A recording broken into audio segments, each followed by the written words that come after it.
days off, so it looks like I'll have to pull out the paint again. You're painting again? You just finished your kitchen. Yeah, but my girlfriend didn't like the color. So I suppose you're gonna paint it a beautiful green with black spots for her? Don't be stupid.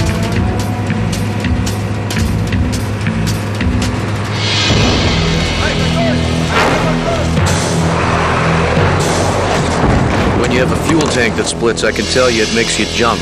I felt stupid because I didn't know how to look after it. I didn't have any intervention equipment. I couldn't do anything. As soon as I saw the spill, I called the command post, but besides that, I didn't know what to do. I'm a soldier. I was trained for combat. They expect me to be a fast, efficient fighter. Hey, it's not so easy to deal with military operations and think about the environment at the same time.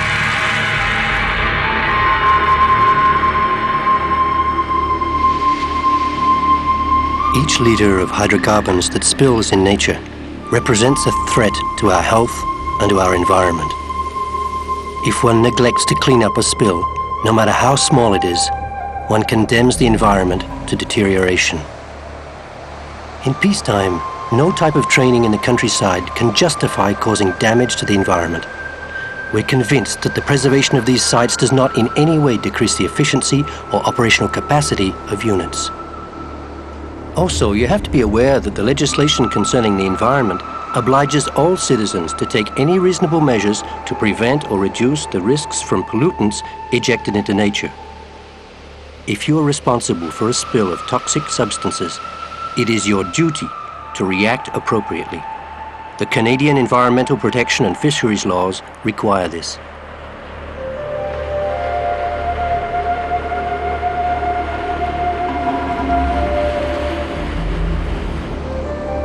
The lack of respect for these laws could arouse judicial and political problems between the Army and certain municipalities, and that could seriously compromise our training activities and also harm the Canadian Forces' public image. For all these reasons, it is important for us to act. Therefore, the following are measures that will allow you to intervene rapidly and safely during an accidental spill.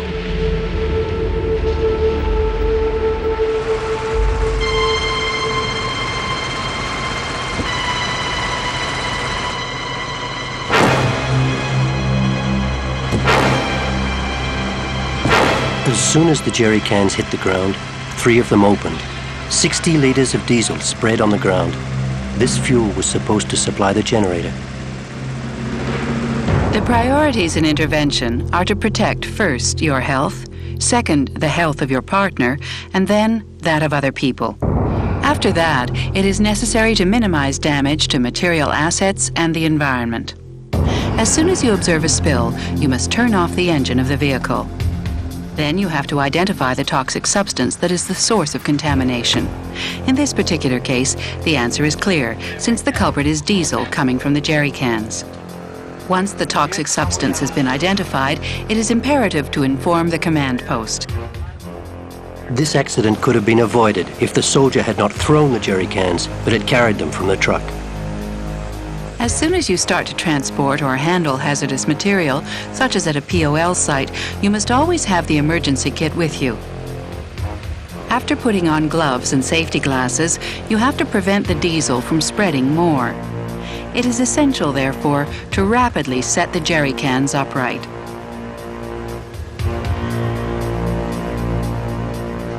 Now you have to use absorbent rolls or any other available thing to confine the diesel. Never forget that your speed in reacting will determine the impact that the toxic substances will have on the environment.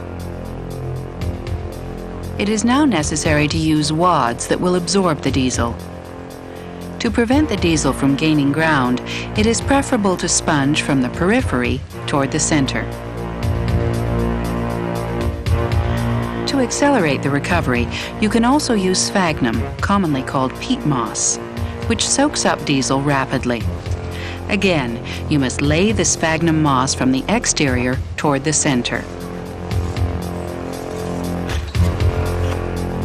To restore the site, it is important to put all contaminated objects in either recovery bags found in the emergency intervention kit or in any other container that you judge safe. These bags and containers must be identified. In the intervention kit, you will find labels marked flammable matter. These 4 soldiers have taken 10 minutes to confine the spill and to recover the visible diesel on the ground. Part of the 60 litres of diesel has infiltrated the soil. Because the soldiers have acted rapidly, the infiltration of diesel is close to the surface only. With the help of a shovel, you remove the surface of the earth that has been contaminated. We're talking about a few centimeters of depth in this case. It will be up to you to judge. In order to judge, you have 2 possible indications. The first one is the color of the earth, which will show the contamination very obviously. The second one is the odor released. This contaminated waste must then be shipped in accordance with the unit logistics chain to the support base, which will dispose of the waste, conforming to approved methods for dealing with such contaminants. The 4 soldiers have taken 10 minutes to recover the contaminated waste. In all, they have taken 20 minutes to restore the site. A spill report will then have to be written. In summary, here are the main steps to be followed during an oil spill of less than 110 liters. First, you have to eliminate all sources of flame. Second, identify the widespread substance, and then call the command post. It is essential to act rapidly. Before touching anything, you have to put on gloves and safety glasses. Then, try to stop the leak. To confine the spill, you use water-repellent rolls and wads, as well as sphagnum moss. All contaminated waste has to be recovered.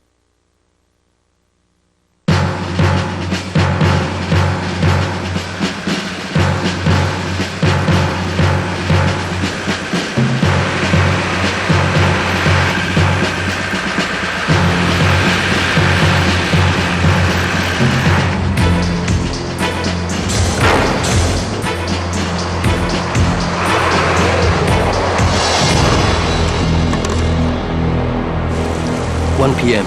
This unit has been on maneuvers for several days, which might explain the accident. The portable fuel tank has split with the impact. 2,200 liters of diesel are at risk of spreading. If you witness a spill, no matter how large or small, the first thing is to protect your health and that of your partner by turning off the truck engine. Then, contact the command post.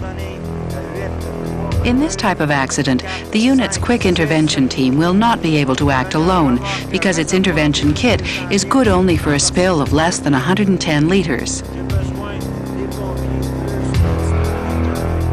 The command post will immediately contact the firing range controller, who will then contact the fire and police departments on the base. In the first place, you and the team have to establish a safety perimeter to protect the health of other people. Then, for your safety, you put on gloves and safety glasses before handling anything. The intervention team must identify all risks. Already, the presence of a stream leads them to believe that there is a river not very far away. And this stream runs into a salmon river.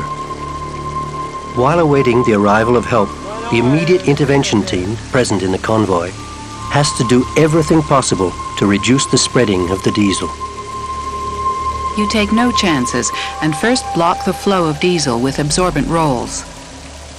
To keep them in place, you can attach them to tree roots.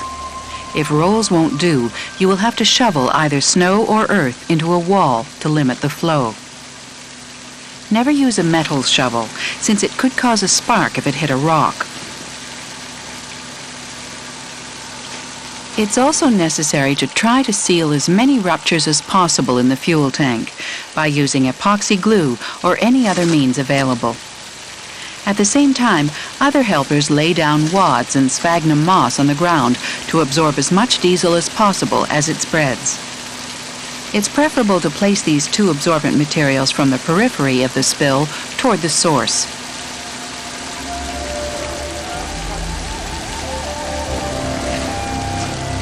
"1:20 p.m. The fire department arrives on the site. Now it is the fire chief that takes over the entire operation.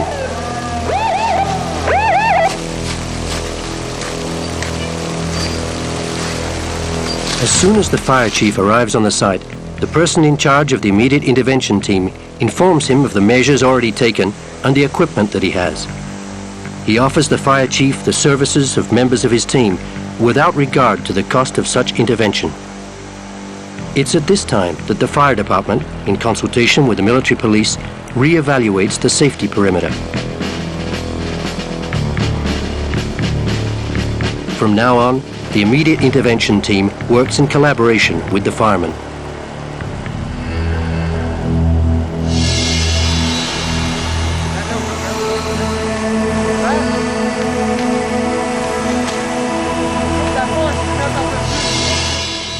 You have the responsibility of ensuring that your intervention kit is complete.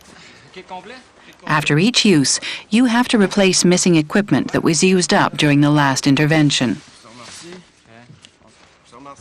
Each intervention kit contains 2 pairs of safety glasses and 2 pairs of gloves, 3 water-repellent rolls, and 25 wads. These elements have the special quality of repelling water by absorbing only oil. The kit also includes 14 liters of sphagnum moss, which has the characteristic of readily absorbing oil. To all this is added a tube of epoxy glue, 3 recovery bags, flammable Class 3 labels, an anti-static shovel, and 2 signs that say danger. They tell me that it's necessary to do emergency planning, that it will allow me to react rapidly when a spill has happened, and to be ready to take the initiative. But usually I receive orders and I carry them out. So what exactly do they want? While awaiting the arrival of help, there's no question of twiddling your thumbs. In an emergency situation, it is expected that you will know what measures to take. Having been well informed about the role that you will have to play, you will be able to take the right initiative. Without advanced planning, you won't be ready to react, and your surprise may lead to confusion. This confusion can be disastrous, since we know very well that the first moments after an accident are the most important. It's then that the main decisions are made. Therefore, it's at this precise moment that the emergency plan you have learned will be essential. It's obvious that each accident possesses unique characteristics. However, the measures for remedying the accident have several common elements. In all cases, it is necessary to implement emergency procedures. This means that you have to know the emergency plan and the standing operating procedure very well. To assure that you do, it is preferable to have taken a training program offered by your sector, your base, or developed by your unit, and to have participated in simulation exercises carried out by your unit. Your team has to be trained and ready to react. It also has to be in a position to analyze any risks connected with hazardous substances. During an intervention, it is essential to maintain good communication within the emergency team and among any helpers. After each spill, it is important to analyze the incident. In this way, you can target weak points in the intervention effort and from there adjust the emergency plan for the future. In this manner, the emergency planning is improved on a continuous basis. No one is sheltered from this kind of accident. It can happen anywhere, anytime. It's essential to be ready to react quickly and to do so efficiently. It's in the interest of your health, other people's health, and that of the environment. Finally, if we don't want to be prosecuted for not respecting environmental laws, we must leave no trace of contaminants behind us.